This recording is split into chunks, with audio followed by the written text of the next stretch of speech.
Where is he? Where did that idiot go again? He's there? I'm looking for it. I'm looking for the camshaft. The camshaft! After that lame joke, we're back at the garage. We're at GMT Classic Auto, as usual. That's where I work on my cars. Look what's behind me. We have the Chaser. And today, as I told you, we're going to change the camshafts. I'm not doing it alone. I'm doing it with Thebo, of course, because I'm not able to handle that myself. I don't want to risk it given how expensive, fragile, and hard to find the camshafts are. Thebo, as usual, has no time and is already taking everything apart, while I haven't even begun the video intro. And what we're going to install today is this. So, we have a camshaft pulley, where the timing belt goes. It's a lightweight HKS one, and it's adjustable, by the way. You'll see later. And here we have the camshafts, so HKS. In theory, I got the most aggressive ones available for a JZ, without going to the extreme. Well, without going, let's say, to the American ones. Because with HKS, I think these are the biggest. So we're going to change that. We're also going to adjust the timing. You'll see a bit later how we'll do it. Everything we're doing here is actually to give the JZ more power at low RPM and a bit more everywhere. But mainly at low RPM, when the turbo isn't spooled up. By the way, you can see that the turbo still isn't installed. It's over there. It's just resting quietly. I'm not sure yet if the turbo will be installed, connected, or if the car will start in this video. It's a surprise until the end. If there's time, we'll assemble everything and start it up. It might take 2 days. We'll see. But technically, by the end of this video, the car is supposed to start. I was getting the car set up on the lift. Meanwhile, Thebo didn't waste any time. He already started tearing everything out.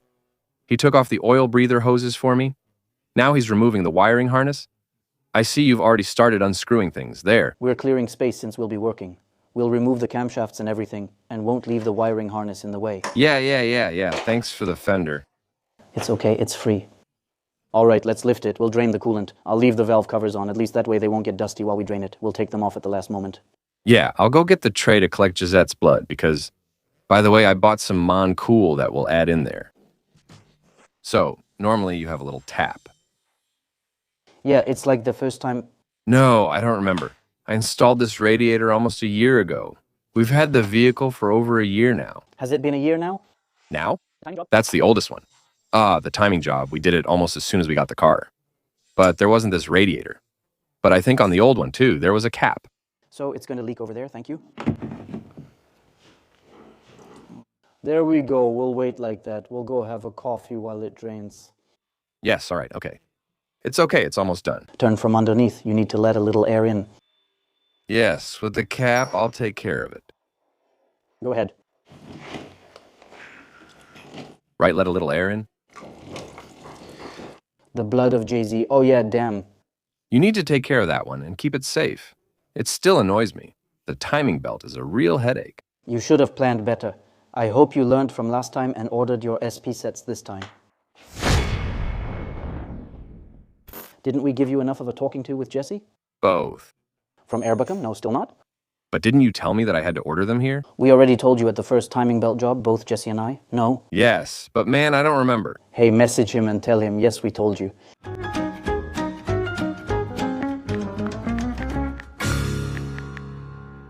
But man, I totally forgot. Well, yeah, obviously. Are we out of luck? We're out of luck. Let's try to find them quickly. Do you think we can find that here? We'll try. Come on, while it drains, let's try to find it. Well, Thebo managed to find one of the 2 oil seals for me at a supplier. Luckily, we'll have it this afternoon. But we couldn't find the second one, so I don't know what we're going to do. If we judge by the first one's condition, going back to it, I don't know. What do you suggest? We'll see. We'll see, that's it. We can't work miracles. Actually, I think it'll be simple. I'll just film you since I'm not sure what you're doing and there's not much space with 2 people. He's already removed the radiator hose and disconnected the radiator, which is now empty. We're also taking out the fans. After he removes the fans, we'll take out the radiator. If we don't install them, we won't need to remove the radiator. When we make space. You're right, it'll only take him 2 seconds to remove the radiator. Yeah, that way it's done. It'll be better, yeah. It'll be easier to see. Well, this time we were dumb. We put the container, went to get the oil seal, and the stream shifted so it spilled everywhere under the car. Well, it's not a big deal. I'll buy more fluid and refill it. Anyway, I'm going to add some Mokel. Thebo just told me something interesting. We wanted to share it on screen. Had to film that. We lost your coolant. How many degrees was it going up to? I'm not sure, but the canister's in the trunk. We can check. You should know that the lower the temperature a coolant can handle, the more additives it has. Yours, let's say it's minus 37. That's just an example. The more additives it has to handle lower temperatures, the less effective it is. Ideally, we'd use demineralized water, but that's not possible here since it would freeze and damage the engine blocks. But that's when the coolant is most effective. The more additives you put in to lower the freezing point, the less effective it becomes. Yeah, so we would need one for us, like one that goes down to minus 10 degrees. Yeah, that's it. Maybe we should take off the spolet, right? Yes, I changed the radiator myself, but I can't remember how I did it. You can tell who did it? Why, and me? What? No, you're making me drift like this. What, in sales land? I unlocked it. The thing wasn't even locked. What? The screw you're unscrewing, it wasn't tightened? No. Well, maybe I wasn't the one who did it after all. No, it wasn't me. Bastard. It's true that you drifted my car, Vanderland. I was the first to drift it with a manual, but it's no big deal. You're a champ. But what's wrong? Shh. That's not it. That's not true. You don't tighten screws like that. It doesn't make sense anymore. He goes to the gym, but his strength is in his ass. That was before I joined the gym. That explains it all. I'm sure when you were doing your sets, you were like this. Bastard. Don't act smart. I remember when you asked me to loosen something on a car because you couldn't. Wasn't that just to test you? Yeah, maybe, yeah. Thank you.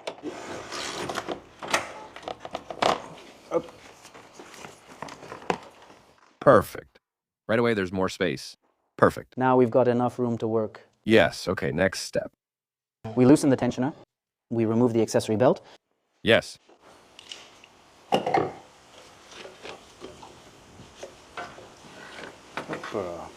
We'll set it to P dead center first. At least that's done now that we have the pulley below. What's that? Is that the timing mark you're making, basically? Yeah, we line it up. At least that's done. So just so you know, if one of the camshafts is good, at the bottom we're good. Okay, but if you line up your crankshaft first, oh yeah. There, you've got the mark on there. You turn the crankshaft again, your camshafts will be at the bottom. Okay. The crankshaft turns twice per camshaft rotation. All right. So actually here, by eye, you line up directly with your camshafts and you know that down below, you're good. You'll know how to do your timing eventually with practice. It's not a job I'd want to do alone, but by watching you repeatedly, I figured it out. Now we'll replace this pulley with the adjustable one, since the current one can't be changed on my 1JZ VVTi. On the 1JZ non-VVTi and the 2JZ non-VVTi, you can change both. But since I have the VVTi timing system here, well, we can't change it. So it's only the one on the left that we're going to replace. It's a bit cheaper, so that's good. But honestly, I would have almost preferred to have this engine without the VVTi system. That way, there would be fewer hassles. There's no VVTi solenoid to bother you or anything like that. All right, is she coming? I'm getting back in position. Go on, crack that pulley loose. Use a smaller one or I'll end up in the AC condenser. Yes. I'm going to make a hole in it. I need air conditioning and mine works, so I want to keep it. But He drifts with the air conditioning on. it's like the birth of the pulley. The birth. The timing belt fell off. So now we remove the tensioner. Same thing, we'll have to compress the timing belt tensioner again to put it back in place. I cleaned everything because I obviously had a small oil leak, probably from a seal. So since we don't have the second one, let's hope the one that's leaking is the one we ordered. The one on the left. So let's hope it's that one. And now you're removing, oh. I'm taking a little nap. Okay, so here you see on the camshafts, here and there, there's a notch for the wrench that will let us unscrew here. Okay, and to take out the pulleys. Okay. To keep it from turning, yes. To avoid damaging the valves, yes. Okay? Yes. So now that's it. You've removed the screw at the end. Okay. Yes, I removed the screw. It's done. Is it coming? We're taking out the pulley. Okay, great. Well, that's already good. So, well, after that, the direction, well, I have my mark here. I made my mark on the front. But you see, they also put a mark on the back, okay? To make sure I can put it in both directions. Both directions, yes. But no, this mark isn't... Anyway, for me, I have my line in front. Yes, so there's no confusion. But you'll have to hold the big one over there. I'm going to loosen this one here. Do we do it by hand like this? Yes, yes. By hand. This is VVTi. I don't want to hit it hard, you see? Hold it tight. Don't let the camshaft turn. Yeah, that's good. Make sure it doesn't hit a valve. What happens otherwise? You'll bend it against the piston. Are you holding it? Yes. Go ahead, okay. It wasn't very tight. There was no need to use such a big extension. It's probably just a small plug. There's another screw behind. Can I let go? I'll stay like this. I'll stay like this. There might be another screw behind it. It must not move even a millimeter. Hey, you still have some leeway. See, there's another screw. It's the one we adjusted. It's not a big deal. Start slowly so I see which way you're turning. Normally, okay. Go ahead. If you need more force, don't hesitate to use an extension. The wrench slipped. No, it's just that it came unscrewed. So, by bending the valves, you mean if I turn it while the piston is at the top? Yes. The valves will hit. No, but okay, yeah, no, it's fine. That's the BVT system? Yes. Okay. Oh, what a mess.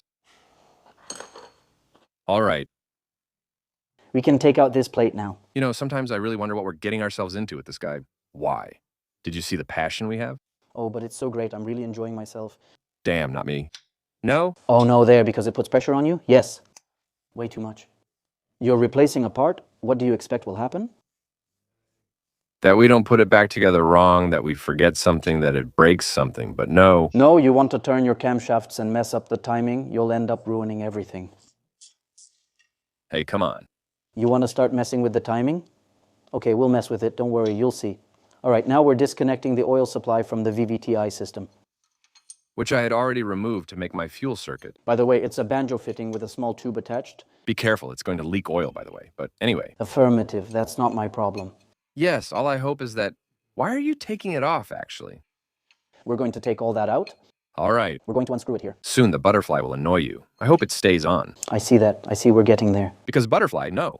Well, yes. If we have to, we'll do it. Oh, no. But it's okay. Worst case, I'll unscrew it. We move it. And at that point, we unscrew it, and there you go.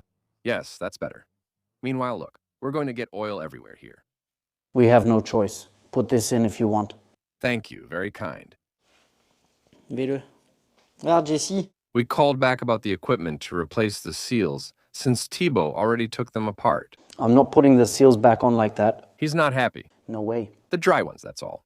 We'll change them. We get them tomorrow. One comes this afternoon, one tomorrow. Happy now? Should I keep a lift tied up for you until tomorrow? I'll throw her out, your mother. I'll push her. You'll leave her calmly on the lift, even though it takes 30 minutes just to get her there. Watch my VTI screw. Be careful. I don't care about your VTI screw. I've already had it in my hand. Throw it in the... Stop! In the crap. Didn't you want to take apart the throttle there? We're getting annoyed. But there's no need. Look, but it was that one you were unscrewing all this time? It was that screw? Yes. Yes, all the way through. Remember this part and listen closely to what Thibaut is going to say. In the next episode of The Chaser, you'll understand the importance of what he's about to say now. Really make a note of it. The throttle body. It has 4 screws. We need to apply some gasket maker again. Where is their sealant? There's a bead of sealant there. You need to apply 2 beads of sealant and everything. You have to follow that. All right. And here? Oh, well, we don't know yet. Okay. You see? Up to here, there, then to the guide. Well, remember, Zan, go on. It's marked. Back from lunch break. So, the thing at lunch... By the way, very good meal. It's going more or less well. Why more or less well? Well, because it's not going to start today. But that's fine. I prefer we take our time and receive the seals in perfect condition. See, we got one. Yes, and we're missing a second one. I'll show you what's on the table later. Jesse will be smiling behind the camera. They replaced the intake gaskets, which is completely normal. You're not allowed to have such a bad memory. Mr. Peter just doesn't want to change his intake gaskets. All right, so where are we at? We're disassembling the first camshaft and have removed the pulleys. The bearing caps are numbered, so you can't mix them up. We'll mark them, but the numbers are already on them. That means you have an E on this side for exhaust and an I for intake. You see? Okay. I2, I3, so intake, exhaust. 1, 2, 3, 4, 5, 6, 7... So you can't make a mistake. And then they've put an arrow for the direction. You don't need to put it, just look for the arrow showing the engine's front, the timing side. Okay, all right. There you go. Technically, you can't really know. Unless you don't use those reference points, but anyway. What I do is always unscrew a quarter turn at a time. I raise the camshaft evenly all the way up at the same time. I'm not going to fully unscrew each bearing cap one by one. I prefer this method. Your cams are lifted for cylinder 1. You're at top dead center, but the cams are pressing down there. So, you avoid removing the bearing caps one by one like that, because over there, you'll end up breaking the camshaft, you see? Okay, so make it go up. And is that all there is to a camshaft? I don't know and don't want to. I take it apart like this, see, it's original. I feel resistance, it's come up. There, I turn it a quarter turn at a time. It goes up very slowly. Okay, we don't take any risks. Same for screwing it back in. Okay. Reassembly. And during reassembly, is there a torque spec? Yes, there's a torque spec. So you have to find it. Yes, but it's pointless. We'll find it soon. Okay, so there you go. I'm bringing it up gently. Okay, I won't bother you any longer. In the meantime, I'm just next door. We set up a little table there, so I can now take care of the turbo. Because since we don't have the second speed seal, in the meantime, so I'm not just doing nothing. I'll take care of the manifold, the turbo, the supply line, and the rest. So I took out all my parts again, so there's quite a lot to do here. We have new exhaust gaskets, turbo gaskets, Toyota hardware, original bolts, the water fitting, the oil fitting, the wastegate. Anyway, there are quite a few little things to connect and plug into the car. Actually, now is the time, so I'm going to focus on that. As long as I don't have any problems, it should be fine, but it still looks pretty simple. The rubber part is next to it. I'm going to take care of that now. He already took out the first camshaft. It's out. It didn't break. That's already a good sign. Oh, I hadn't seen underneath. So those are my push rods. Wait, my hydraulic lifters, sorry. I'm really clueless about mechanics. So what are you checking there? Those are shims. Shims that are used for the clearance. For adjustment, for the clearance, yes. Let's check on the internet. Well, wow, trade secret. Should I see if there are shims on the JZ? It's kind of a mess, but no. Stop saying it's a mess. Yes, it's a mess. It's always a mess with you every video. It's true, it's a mess. But there's no mess.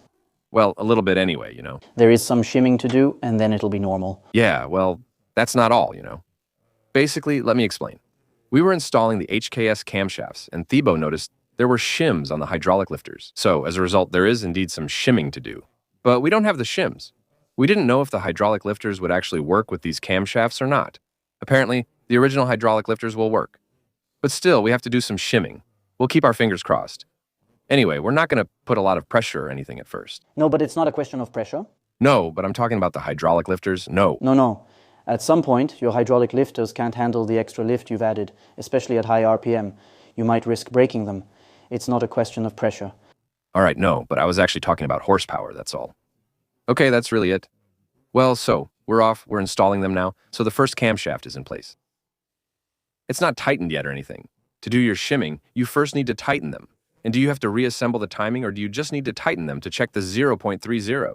You take your adjustment, your clearance, basically your clearance, you measure it on the back of your cam, yeah. So, you use a feeler gauge, we need to have 0.30 here, okay? Do it after it's tightened, and you need to put one back in. Once it's tightened to the correct torque, we're good. But here, we can start with the first ones since they're facing away. But for the others, we need to rotate the camshaft so it's on the back side. That's where you do it, right? On the back of the cam for the clearance check. We reset the timing, make adjustments, check and record everything, disassemble, shim, and reassemble. Usually it works well after that. Yes. Okay, there you go. Yeah, we change the camshafts all the time. They think it's for me. Yeah, it was easy. I'm going to change the camshafts. We're going to change the camshafts. But on the other hand, well, there's work to do. Oh my God. Well, I'm going back to the turbo, but as for the torque, I don't have the info yet. But the torque, that's nothing. You must be wondering who that is, the person you've been seeing in the videos. Well, that's Theo. He's an intern, unfortunately for him, who came to do his internship at GMT. The upside is, though, he gets to see some beautiful cars. He doesn't work on, well, actually, he did work on that before. I'm not putting down the 208S, but, you know, let's just say that lately, he's been more on the chaser side than the 208 side. As for the type, he went to see a client. I'm telling you, when I say it's a mess, it's really a mess. I'll show you why. Actually, he put a lot of pressure on me about the camshaft shims. Because, well, I don't know anything about it. So, obviously, when someone throws something like that at you, it's not easy. So, well, he put them back in. We had to find the tightening torque, which isn't exactly easy either. But it's fine, we found it. So now, he's going to do his little thing to figure out what's good and what's not. Meanwhile, I'm working on this over here. The connections specifically for the oil hose, water hose, and everything for the turbo. I just put the restrictor here. I'm trying to figure out which way my turbo will be positioned, because you have to move everything around in all directions to understand and be sure, once you're done, which way everything will go. So now what I'm going to do is go get the manifold. I'm going to put it in place to already understand where all my water hoses will go, to make sure I put them in the right direction and don't get mixed up. Because, same thing, it's the first time I'm doing this. And since these hoses are going to be under high pressure, I don't want to take them apart, put them back together, take them apart, put them back together. So I'm going to try to do things right the first time if I can.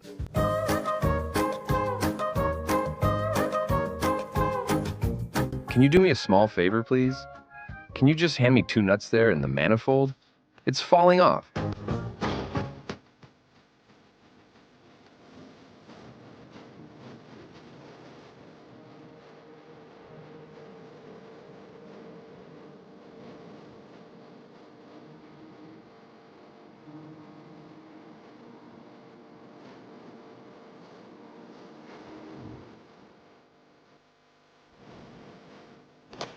Well, the turbo is still temporarily installed. I'm trying to figure out and mock up my little water hoses. So, unfortunately, I'm going to have to buy a fitting. It's not going to work right away. I'll have to wait until I get it to finish this part. Because this hose, unfortunately, is too long for the coolant line. And now Thibaut wanted to explain something because he's putting the camshafts back in. But apparently, I'm lucky. No. Wait, you're lucky. I just checked the start. We have to do it all. So actually, it's simply at the intake. You need 0.20 of clearance here. That's what you measured earlier, that... No, we're measuring now. We're in the process of measuring. But how do you know it needs to be 0.20?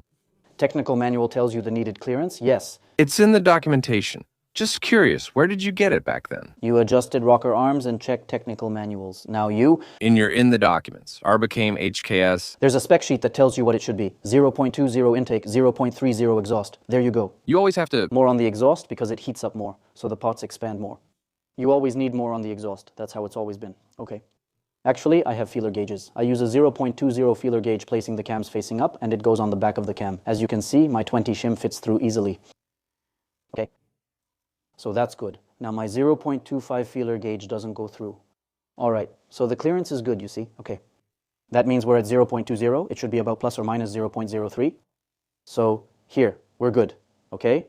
Okay? So after that, here, it goes through. Here, it doesn't go through. We're good. So after that, I do my other 2 cams. And that's for all 24 valves then. The 24 cams. So here, I put my cams facing up. I slide my 0.20 gauge through. Okay. So you see, it goes through without any problem. Okay. But my 0.25 must not go through.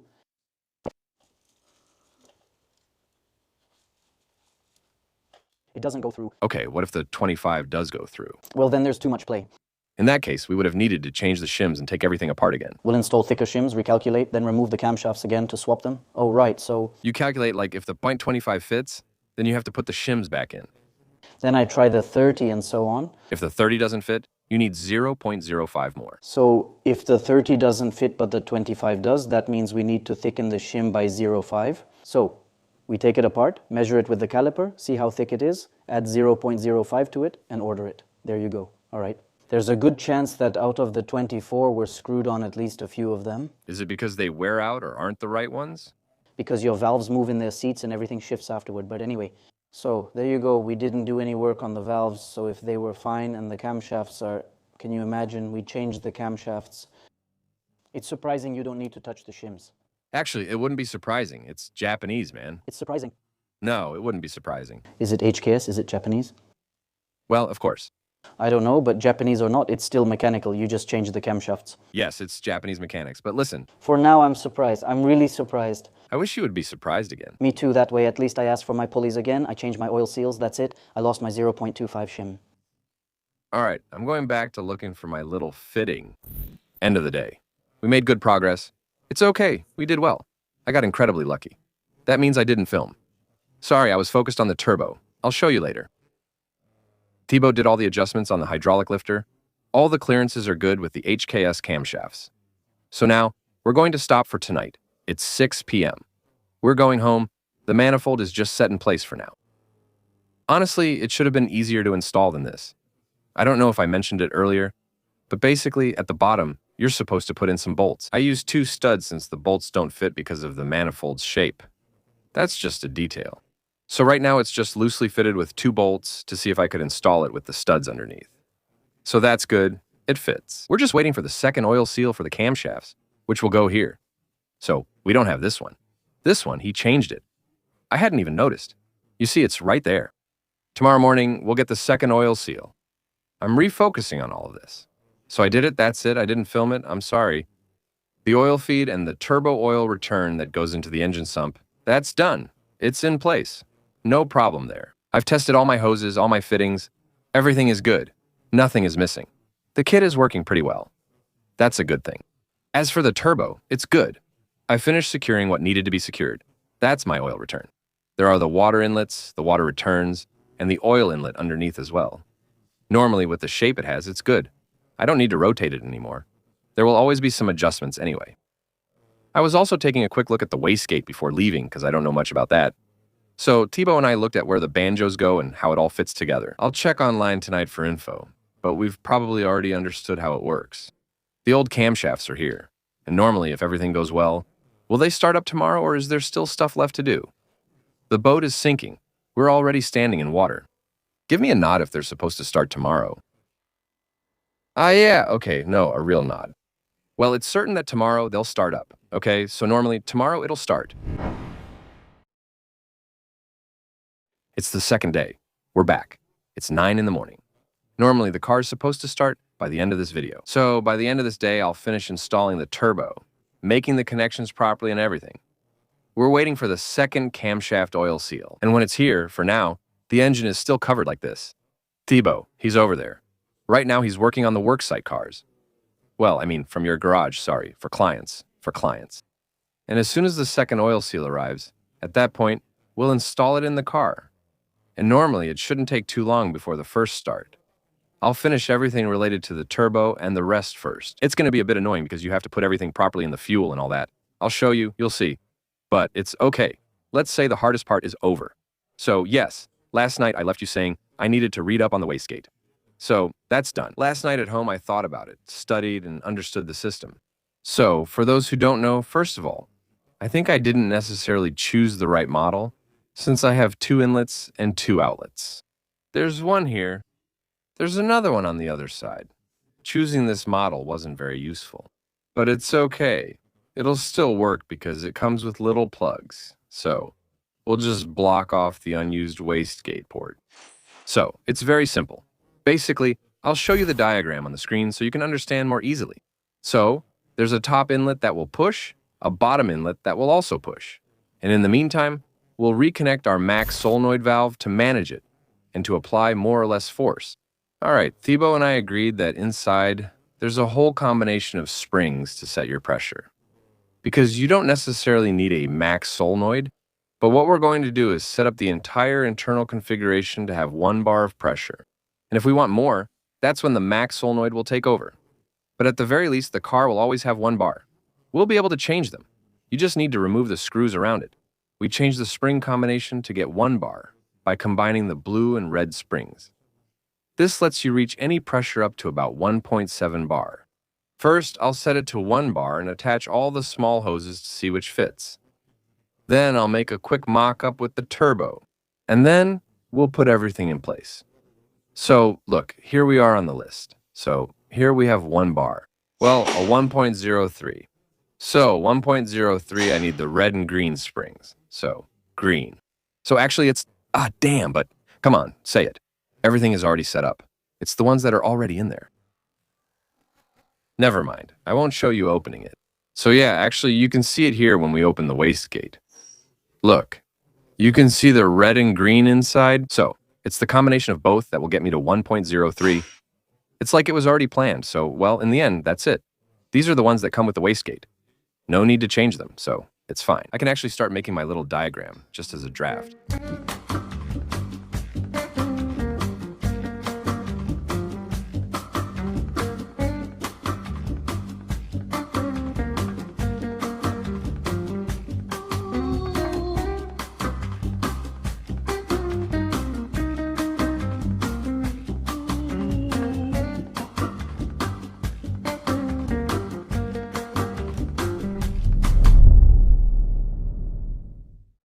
That's it, I'm simulating now. The wastegate is fine, so I put it under the car. I didn't show you since it's hard to access. The hoses are now tightened and secure in this position. Same thing, my wastegate. I made a little white mark right there so we can understand. Same on the manifold, which way it needs to go because everything rotates. There's also the screamer pipe over there, which rotates on the wastegate. So now normally it's good. I'm going to put it back in place, install the turbo, and now start routing my hoses. Small hose, go cut and everything. Normally, we're pretty good.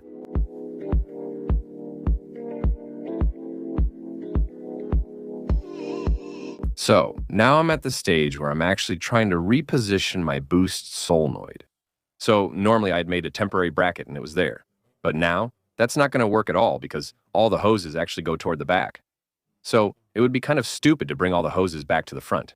I found a little spot here, so it's going to go there. So for that, I'm going to attach it to the screw that's right back there, and I'm going to make a little bracket to hold it in place so everything will be okay.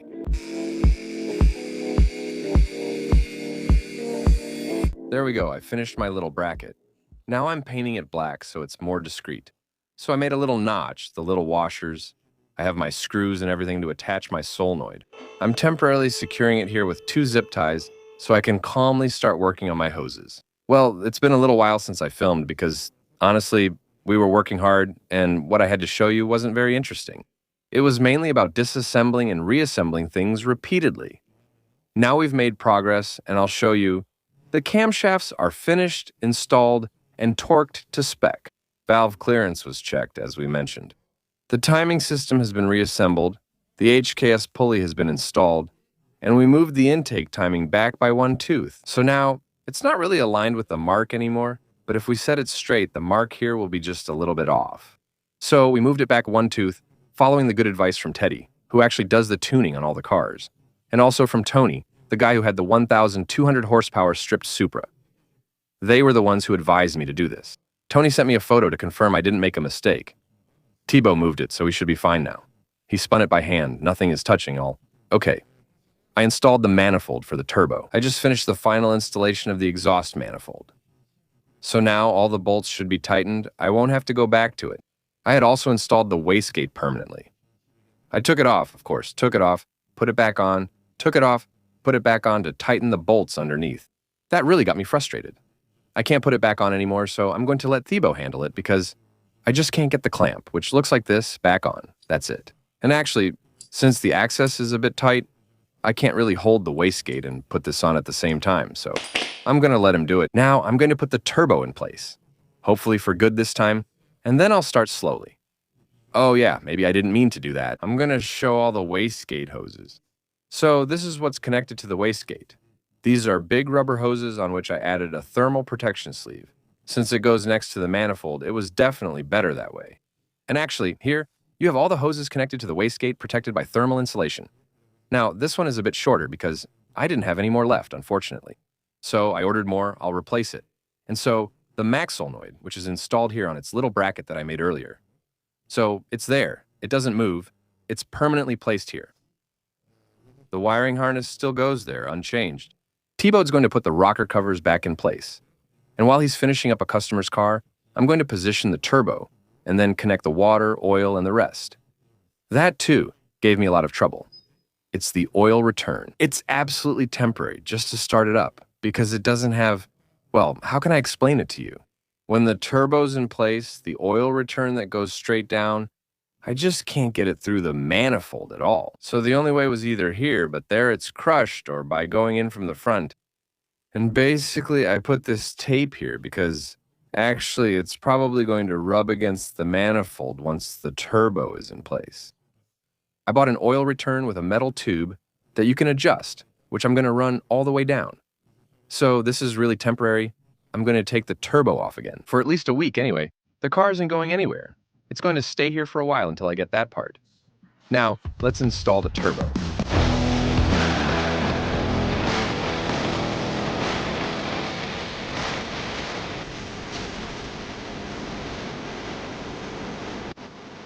Quick update. It's starting to get late. I'm starting to get tired.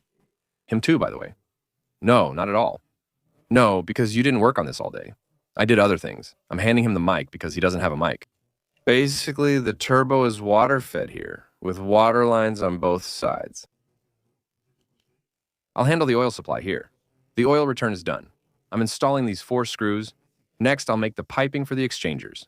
There are 2 hoses and an elbow to install. Ça devrait aller très vite. Et après, Thibaut should finish at the same time. We'll turn the key for the first time, and I'll update you when we're ready to start. Saturday morning, last day, I hope. The car's supposed to start today. Last night, we didn't finish because it was getting late. We each had our own commitments. At some point, you have to know when to stop. Otherwise, you rush and risk forgetting things. That's really not the point. We're almost done. We just got to the garage. Here we go again. I got my pressure sensor. Meanwhile, I'll... Whoa. Maybe from underneath. I'll try to install it from underneath. From underneath, that should work. I'm going to connect my oil pressure sensor. We'll power it later. Charles will take care of it at his own pace. The rest is good. I think I can start my day with the intercooler piping. Regarding the piping, Hugo and I saw that I needed to remove this part so I can cut it and fit the hose. Everything will be done inside the car, outside the car, with small white marks. Where exactly do I need to cut? I'll start by cutting this. I can see it, so I don't need to simulate where I'm going to cut. The piping fabrication is in progress. For now, I made this tube that I shortened, so it's the intercooler tube. Right now, I'm working things out with my hoses. I think I'm on the right track for now. We're going to try to make as much of it as possible out of hard pipe and limit the hoses. Now, I'm going to shorten the hoses. That's a bit annoying because with a cutoff wheel, it throws dust everywhere. I think I'll just do it with a box cutter. I think we're pretty good. I shortened this hose here, I shortened this hose here, and I shortened my tube. Now we should be pretty good, especially since it doesn't move. Now all that's left is to put on the clamps. A day later, I'll take it apart again to repaint it black, because you'll see the intake pipe, the intercooler pipe. I want everything to be black like this piping. Now I'm going to install it so I can start it up today, but eventually I'll take everything apart again and paint it all black. For now it's good, the new piping is connected. It goes in the lower position. Is there enough space for the intake pipe? Dear subscribers, from now on, I'm pleased to let you know that you're going to get a little free English lesson.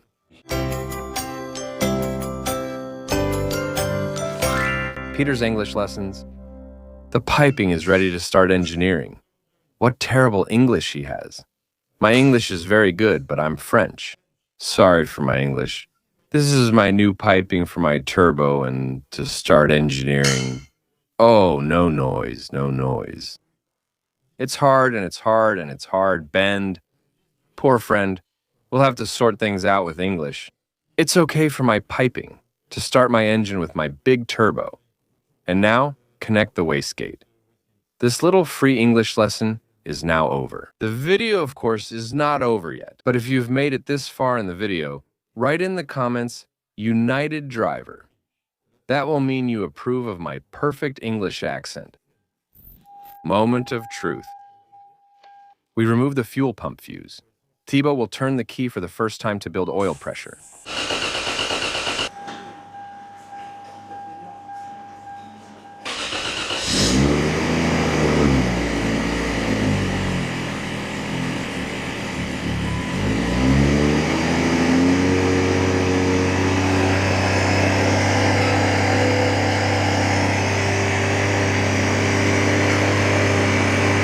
Is that noise from the turbo? You don't hear it.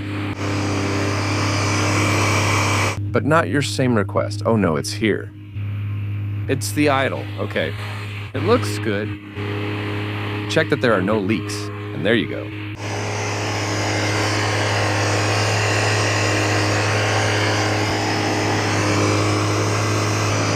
It looks good. Ah, wait. It's really smoky here. Shut it off, shut it off, shut it off. No, I'm cutting it now because the smell I'm getting is your hose. I hear drops falling. It sounds like drops are falling. Yeah. Do you have a fire extinguisher just in case? Yeah, that's it. A fire extinguisher just in case. Dude, it's catching on fire. Grab the extinguisher. Go. Quick.